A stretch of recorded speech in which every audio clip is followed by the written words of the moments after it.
thank you. I am coming up to the podium today with a Kleenex because I am fully anticipating this is going to go straight south. Mother's Day is a time, as we can see, Mother's Day is a time of tears, but tears are not bad. Tears are happy. And today is a time for happy tears. So anyway, happy Mother's Day. Happy Mother's Day to all of the mothers, the grandmothers. Happy Mother's Day to those who exhibit a mothering spirit to others, whatever gender they are. Because mother's love can be displayed by a lot of different people in a lot of different genders. So, how many genders? Well, 2 genders. Okay, just 2 genders. That we know of. Thank you, Chris. You're entirely right. 2 genders. We're celebrating today Mother's Love. Okay, I want to start with some trivia. In Mother's Day in the past, we have started with a kind of a recitation of historically what Mother's Day is. So I did a little research. And you remember we've talked in the past about how Julia Ward Howe in 1870 wrote her Mother's Day proclamation. And it was basically in reaction to the Civil War and to the carnage of the Franco-Prussian War, which, to be merciful, I won't go into. Thank you. Thank you. Yeah, there was one, yes. Do y'all remember these talks we've had about the Mother's Day proclamation? Okay, I have found out doing research that the Mother's Day we celebrate today is not that Mother's Day. And I did that by going to the ultimate scholarly authority, which, as we all know, is Wikipedia. So the Mother's Day we celebrate today was first celebrated in 1908 when Anna Jarvis, who here has heard of Anna Jarvis? We said, okay, Tom, yes. We celebrate Anna Jarvis's Day every year. She held a memorial for her mother in Grafton, West Virginia. Now, she intended the day to be a celebration of individuals, of their individual relationship with their mother. She didn't intend a national day of just kind of celebrating mothers in general. Her campaign to make Mother's Day a recognized holiday began in 1905, which was the year her mother died. Okay, in 1908, the U.S. Congress rejected a National Mother's Day because they were all making jokes about how then we'd have to have a Mother-in-Law Day. Due to the campaign efforts of Jarvis, though, by 1911, all U.S. states observed the holiday, and in 1914, Woodrow Wilson made it a national holiday, achieving greater success than he did with, say, the League of Nations. Okay. Jarvis was successful in founding Mother's Day. She soon began mad because what happened is it turned into a Hallmark holiday. What she wanted was an individual day where people just celebrated their mothers, and all of a sudden Hallmark was making cards, people were selling red carnations. So she got mad, and so I think this is so funny. She protested and she tried to rescind Mother's Day. She even went to a conference of candy makers and crashed them in 1923. 2 years later, she protested at a conference of the American War Mothers and was arrested for disturbing the peace. So I just think that cracks me up. So anyway, she managed to make a national holiday, but she kind of failed in how it was observed because it has turned into a large national thing. We celebrate it nationally, but she intended for us, and this is what we hold in our hearts, to make it a celebration of our relationships with our individual mothers and what they do for us. Or for those who have shown us a mother's love, if it's not our natural mother, our biological mother, or our adopted mother. Hopefully we have all been the recipient of that kind of unconditional loving attention. As I was preparing my talks for May and I ran across today Mother's Day, talk titles are always a challenge for me. It's easier coming up with a talk than it is coming up with a title, but I really didn't have a problem for today. The title of my talk is Love You Forever, and it's based on this book by Robert Munsch. How many people know this book? Yes. As I was preparing this talk, it was just me and my 3 dogs. I was sobbing. My dogs are looking at me like, what is your problem? This book is a beautiful book. If you haven't read it, I encourage you to do so. This particular book was given to my son, Evan, in November of 1992 when he was 6 months old by a friend of mine, and we have loved it ever since. It's styled as a children's book, but if you go to the author's website, Robert Munsch, which I encourage you to do, you will see that it is more than a children's book. It's been given by mothers to children. It's been given by children to mothers. Grandparents get it. People give it to their friends. It's a story simply of unconditional love. It has sold millions and millions of copies. I showed it. I shouldn't be telling this story, but I came in and I showed it to one of our congregants. I will not tell you her name. And she looked at the cover and burst into tears. Oh my God, it's like I'm walking around going. I started doing a test. I showed it to various people. All the women would cry. I gave it to a guy. Here, read this. Have you seen it? No, I haven't seen it. And I just watched it to see if he would cry because it's such a beautiful book. So you're not going to read it? Huh? You're not going to read it? He teared up. Yes. For those who don't know, the book starts out with a young mother cradling her baby. Okay. Have you guys read this book? Yes. You got to read it. I got to read it? You gotta Okay, here goes this talk. Okay. All right, I'm going to hold it up. But you gotta sit in the chair. I've got to sit in the chair. I've got to be near some Kleenex is what I have to do. Okay, a mother held her. Okay, if I start crying, I expect someone else to come up and keep reading it. Who's next? Corbin, you're next. Come on. A mother held her new baby and very slowly rocked him back and forth, back and forth, back and forth. And while she held him, she sang, "I'll love you forever, I'll like you for always. As long as I'm living, Oh, I do know the story. yes, my baby you'll be." I'm not kidding, I want someone else up there. The baby grew. He grew and he grew and he grew. He grew until he was 2 years old, and he ran all around the house. He pulled all the books off the shelves. He pulled all the food out of the refrigerator. He took his mother's watch and he flushed it down the toilet. Sometimes his mother would say, "This kid is driving me crazy."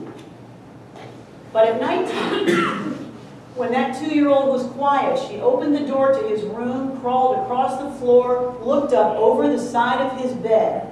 And if he was really asleep, she picked him up and rocked him back and forth, back and forth, back and forth. While she rocked him, she sang, "I'll love you forever, I'll like you for always. As long as I'm living, my baby you'll be." The little boy grew. He grew and he grew and he grew. He grew till he was 9 years old. You see that picture? And he never wanted to come in for dinner. He never wanted to take a bath. And when Grandma visited, he always said bad words. Sometimes his mother wanted to sell him to the zoo.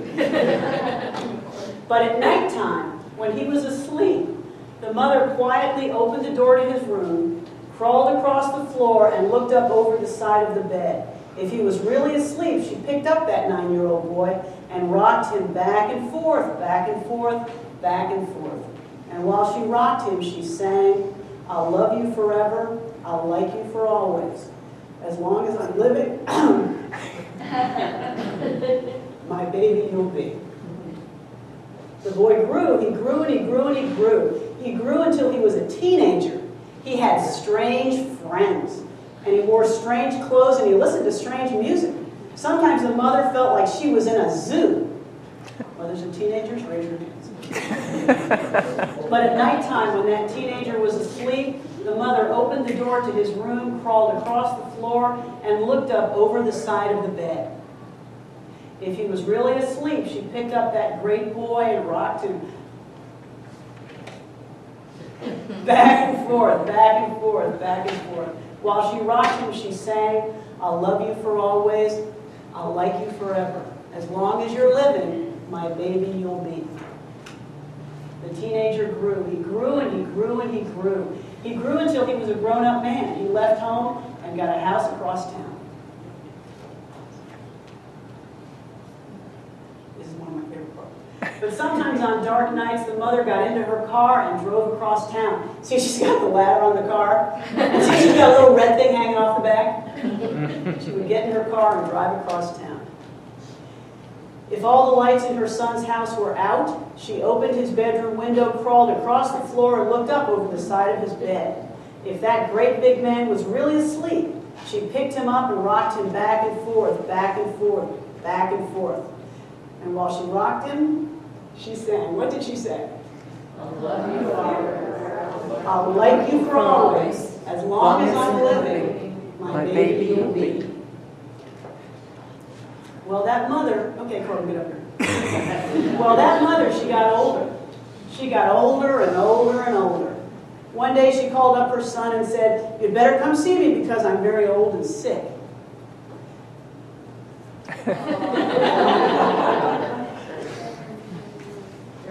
Here's my phone.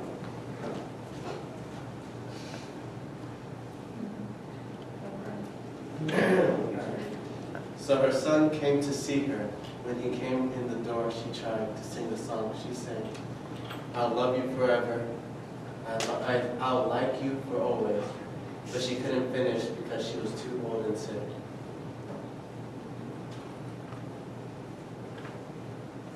Oh, jeez. The son went to his mother. He picked her up and rocked her back and forth, back and forth, back and forth. And he sang this song. "I'll love you forever. I'll like you for always. As long as I'm living, my Melanie will be."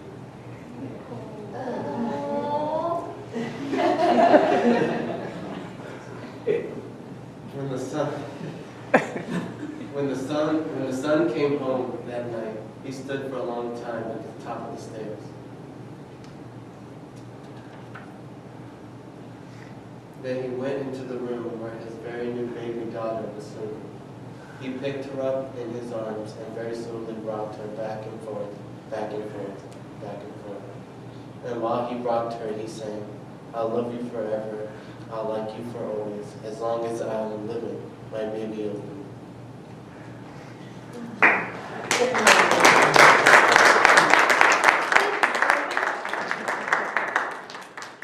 Oh, sometimes we need some help. Okay. Holy moly. That book. We love that book because that book is just beautiful. It just illustrates unconditional love. It's love that continues to flow to us regardless of how we behave, who we are, what we flush down the toilet, whether we even give it back. Unconditional love is just that. It's just that, unconditional. It's caring about the happiness of another, putting it first, without any thought as to what we might get in return. We think of a mother's love as a primary example of this. But like I said earlier, we're all capable of unconditional love and we all give it. I know every mother out there has a story. And I didn't mean to read that book, so this talk is getting long, but I have to tell you my mother's story. Do you mind? This is I regard this as my quintessential mother story of me as a mother. You know I have 3 kids. Okay, so in 2008, my wife and I took our 3 kids and we went to Vancouver to get married. Because back then you could only do it in Vancouver. Okay, so the day after, it was a beautiful ceremony. We were the first gay couple to get married in this Episcopal cathedral. It was just beautiful.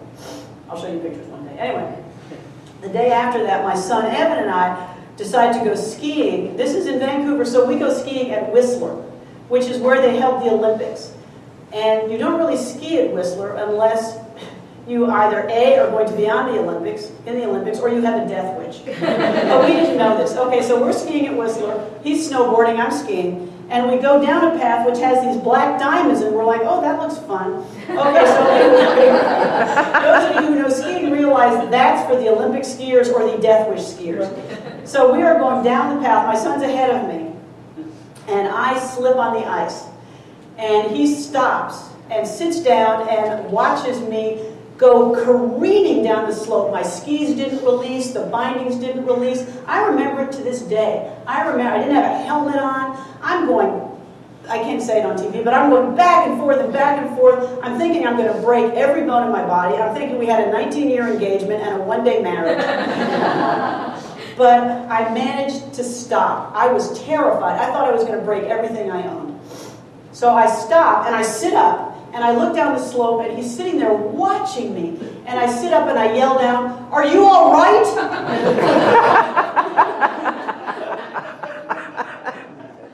That to me is the quintessential mother story. He later said he thought it was hysterically funny, but I think he was pretty scared. That's what I tell myself. Yeah. So when I first started thinking about the topic of unconditional love, it sounded to me like it meant continuing to turn the other cheek. It sounded like continuing just to put up with stuff, whatever came at you. Just keep being nice, keep taking it, keep putting up with stuff. I thought, who wants to do that? Who would want to do that? Who can do that? How nice do you want to be? And even more, what good is it doing the other person when all you do is put up with stuff? That's not it. We sometimes do that, don't we? We sometimes continue to put up with bad behavior. We can sometimes continue to put up with people just piling stuff on. But that's not out of unconditional love, is it? That's out of fear. That's out of not wanting to lose a relationship. It's out of not wanting to experience conflict. That is not unconditional love. That's being a people pleaser. Do y'all know what I mean? Unconditional love is not putting up with that. Mark Nepo, in his book, The Book of Awakening, wrote a passage on unconditional love. He wrote that unconditional love does not require passive acceptance of whatever happens in the name of love.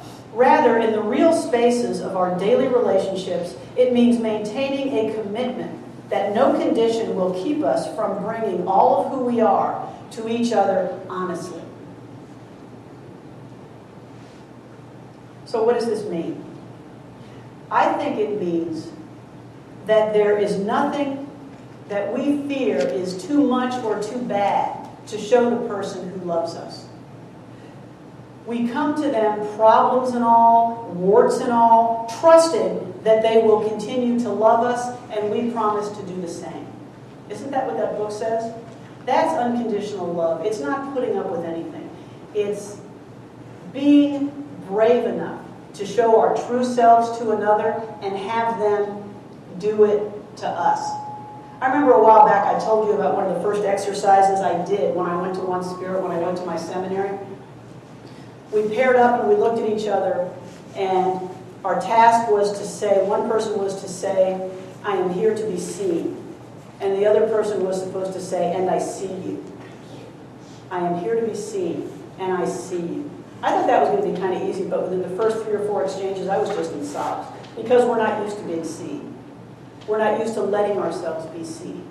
But that is the bravery that unconditional love calls for. It involves the commitment to show yourself fully to someone else, to show your vulnerabilities, your weaknesses, and let them do the same with you. Those are the relationships that last. It's the only way a relationship, on any level, a spousal relationship, a friendship, it's the only way a relationship can truly deepen, is to be open and vulnerable and willing to let the other person see us deeply, and we do the same. If, on the other hand, we put on a face, we present our best selves, we're not our true selves, what are we saying?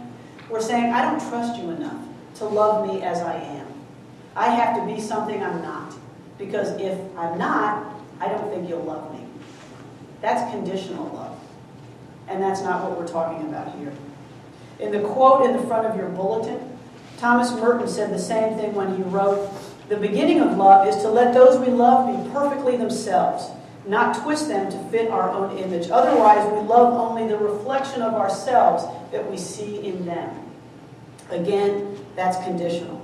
We are here to love each other, to see and be seen, and that is an act of complete bravery, of total courage. When we love each other unconditionally, what we are doing is we are reflecting the divine essence in us. We are reflecting the best that is in us. We are doing for each other what God and the universe does for us. You see what I mean? We say here that God is all there is.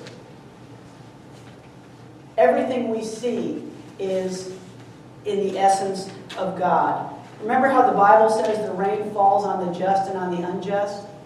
I walk out there, the rain and the sun fall on me. I can do right, I cannot do right. I can be acting in integrity, I cannot be in integrity. It doesn't matter. It falls on us the same. In the same way, the love of Spirit is available and accessible for all of us. That's great news for me, because often I fall short. How often do I not act in integrity? How often am I small-minded? How often am I mean or petty or sarcastic? It doesn't matter. We always have the chance to start again. We always have the chance to find God's unconditional, all-embracing, all-surrounding love. What good news is that? That's one thing the Bible teaches us, just using the Christian scripture.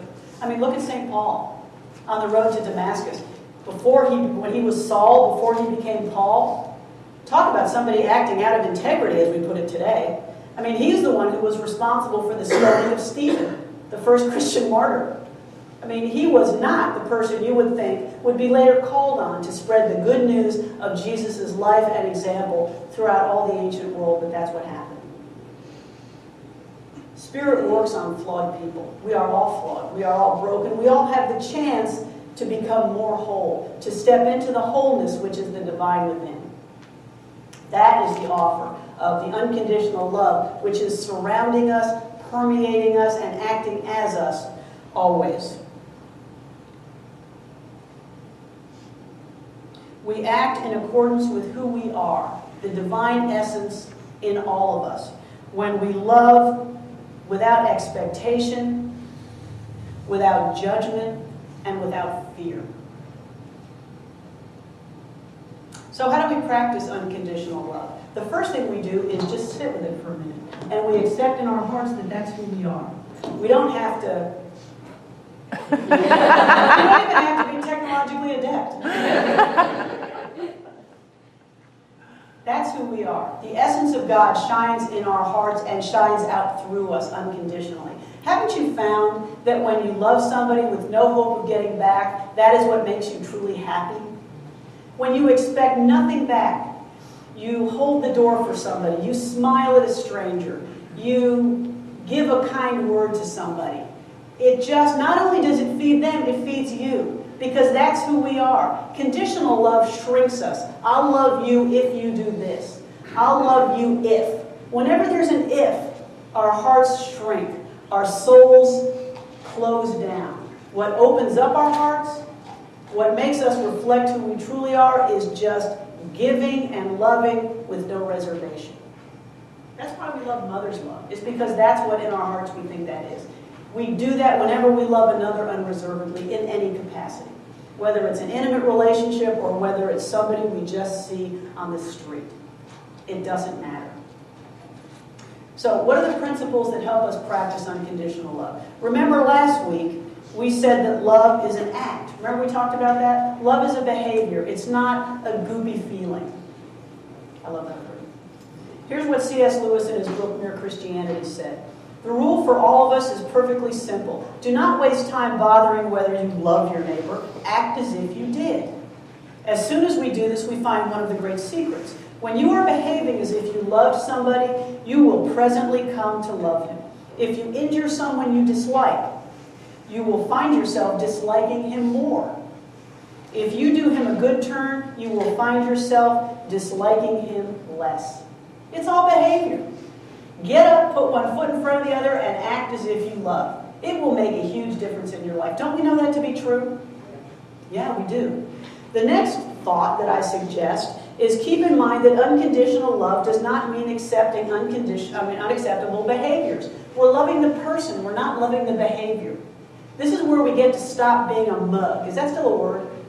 We stop being a victim. We stop letting people put it over on us in the name of love. We love the person. We don't love the behavior. For example, here at One World, we hold to the principle that we walk our talk. If one of us is acting out of integrity, if one of us is, maybe needing a little help getting back on their card, getting back on their path, we lovingly provide it. We don't stop loving the person, but we don't put up with behaviors that do not reflect who we came here to be. That is loving each other. Sometimes unconditional love means letting someone know they have hurt you, or they have committed some act that you just cannot put up with. It means letting the other person learn his or her lessons and travel on his or her journey. This is a lesson that we as parents especially learn. Isn't that hard? I don't know about you, but as a parent, I want my kids to have a pain-free life. I want them never to know failure, never to know fear, never to know lack, to be nothing but happy all the time. How many other mothers feel the same way? How is that working for you? No. And then I think, okay, Melanie, what if that was my life? What if I had never known any failure, never known any disappointment or pain? I wouldn't be who I am today. I wouldn't be who I'm going to be in 5 years as I go through more of life's challenges. That's what it is. That's why we're here. If we were here on the earth to be perfectly happy all the time, we'd probably never come. I was happy before. But we're here to learn these lessons. Remember the story of the Buddha? How the Buddha was raised, the Buddha's father was told at birth that he was either going to be a king or a great saint. And the father said, I don't want him to be a saint, so I'm going to shield him from all life's pain. So he kept him in the palace. He had beautiful women, dance, music, song. His life, he was shielded from all signs of pain. Until one day he had what they call the 4 great sights. He decided to leave the palace because he was feeling unhappy and he wanted to see what was out there. And he experienced the 4 great sights. The 4 great sights were an old man, a sick man, a dead man, and a holy man. Radiating peace, even though the holy man knew that all those other 3 phases still existed. So what did the Buddha do? He said, that is the meaning of life. And he left his wife, he left his young son, and he went out and sought enlightenment. He grappled with suffering. He learned that suffering is an illusion. And we can train our minds to see it for what it is. But if he had stayed in the palace, would that ever have happened? No. He would never have been the Buddha. We would never have received the lessons we have today. Why would I want less than that for my own kids? Why would any of us want that? That's what we're here for. Unconditional love also means loving yourself, right? It means loving yourself first. Sometimes we think that's selfish. You know, who am I to love myself? I'm going to love everyone else, but, you know, I'm not going to love myself. Well, there's no repository of joy. There's no repository of willing to give if you can't love yourself first. I mean, and we're all busy. We all have so much to do, but don't we know that unless we nourish ourselves first, we come here and there's nothing to give. If I don't take time for myself and nourish myself, you guys will know it, won't you? There will be nothing here. The same is true for all of us. The first person you have to love is yourself. The story that I always tell here is, you know, where they say on an airplane, put on your own mask first, and then give it to the person next to you. You have to love yourself first. What does that mean? It means setting boundaries. It means saying with love, I'm not going to put up with unacceptable behavior. I love you more than anything. I will love you for always. But this behavior is not serving you and it's not serving us. That is unconditional love for yourself and for the other. Next, we practice unconditional love when we practice forgiveness, right? Isn't that the first rule? Practice forgiveness. We can take it a step back and we can say, instead of practicing forgiveness, let's try not judging in the first place. That's hard. If we can't do that, then we practice forgiveness. Because resentments held in our hearts shrink our hearts up. What do they say? A resentment is like drinking poison and expecting the other person to die. Yeah, that's how that works. Resentments close us up. We are so quick to judge. We forget that we are all capable of hurtful behavior. The key to non-judgment, the key to forgiveness, is realizing that we can all be that. There are circumstances in which we can all be that. We can all do that. We are all one. Whatever behaviors we see, we are capable of. And that is the beginning of compassion. Is it not? Finally, we practice. We practice unconditional love every day. Open a door for somebody. Smile at a stranger. Give money to a person who asks you on the street. Practice unconditional love. And even better, practice it when you don't feel like it. Because when you're mad, when you're focused on something else, when things are not going your way, you smile, you extend a loving hand to somebody else, it will change your day. Don't we know that to be true? That is the first step to opening your heart, to being God's hands and God's feet here on earth, because that is what we are called to be. When we love unconditionally, we are mirroring our true essence. We are letting our light shine. The light that we were given at birth that we continue to hold and nourish. That's what we do when we extend unconditional love in our relationships, to people we don't know, to ourselves. That is the challenge of this Mother's Day. We celebrate mothers, but even more than that, we celebrate the unconditional love of which we all are capable, which is our calling here on earth. I'd like to close with a quote from Lama Surya Das in his book, Awakening to the Sacred. Learning how to love is the goal and the purpose of a spiritual life. Not learning how to develop psychic powers, not learning how to bow, chant, do yoga, or even meditate, but learning to love. Love is the truth. Love is the light. So happy Mother's Day to all of us. Let's take this back.